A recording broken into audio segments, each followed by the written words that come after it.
Welcome back to Parshah In. It's been a while. I want to share with you an insight based on a class I attended this past week on the Torah portion, or Parshah, of Nitzavim. For context, this Parsha relays part of Moshe, or Moses' address to the Jewish nation near the end of their 40 years in the wilderness, as he galvanizes them to remain faithful to God as they enter and settle Israel. The Parsha opens as follows.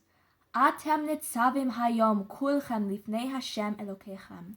You are all standing this day before the Lord your God. Rashechem shiftechem, the leaders of your tribes. Ziknechem v'shotrechem, your elders and your officers. Kol ish Yisrael, every man of Israel. Tapchem neshechem v'gercha asher bekerev mechanecha, your young children, your women or wives, and your convert who is within your camp. Mechotev etzecha ad shoev memecha, from your woodcutters to your water drawers or water carriers. La'avrecha bivris Hashem Elokecha uval al lasso asher Hashem Elokecha kores imcha hayom, that you may enter the covenant of the Lord your God and his oath which the Lord your God is making with you this day. Moshe opens with a statement of inclusion, addressing the Jews as a whole. You are all, kulachem, standing this day before Hashem, your God. However, Moshe continues to delineate exactly who is present by rank and occupation, gender and age. Why? Don't such labels serve only to divide, undermining the objective to foster a sense of national unity, enabling us to fulfill our mission as a nation under God? Under God is the key. One of the reasons why I cherish the U.S. Pledge of Allegiance, wherein we identify as one nation under God, is because it brings us back to our shared American foundation. Acknowledgement of a power greater than ourselves, shared values, and a common goal is what coheres us as a nation, although as individuals we may vary significantly. And that variety is beautiful. It is human, complex, and allows for connection and growth. Authentic unity is not achieved through conformity. While conformity is a manifestation of singleness, unity is the harmonization of differences without negating those differences per se. Imagine, no connection to John Lennon's song, if we lived in a society where everyone looked, acted, or thought exactly the same as one another, or produced, achieved, or filled exactly the same role as one another. One need not look too far. History offers multiple striking examples of societies imposing such conformity or sameness. I think particularly of socialist and communist establishments.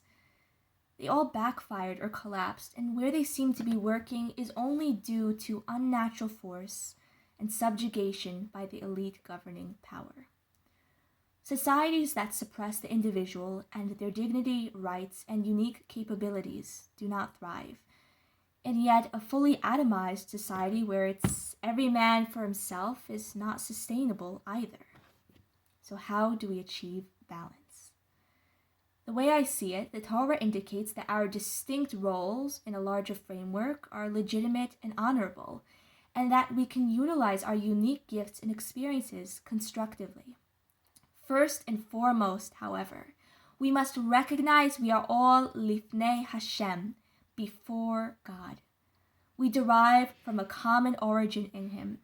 He is omnipresent, and a spark of his divinity within each of us endows us with our inherent dignity. We are equal in his eyes and all created in his image.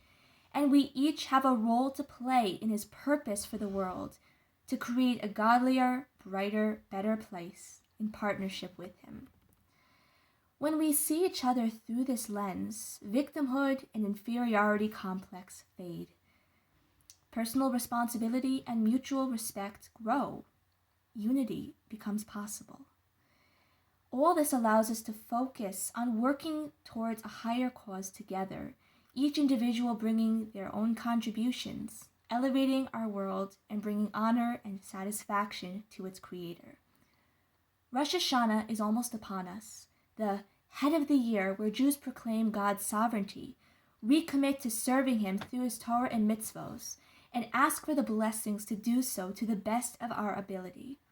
The focus is on national service, whereas Yom Kippur, the Day of Atonement, rather emphasizes individual service.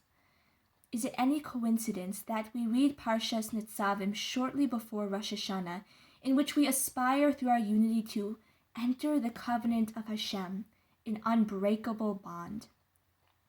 May it inspire Hashem to treat us in kind, and to write and seal all his creations for a good and sweet new year, materially and spiritually. God knows we need it. Shana Tova, Umutuka.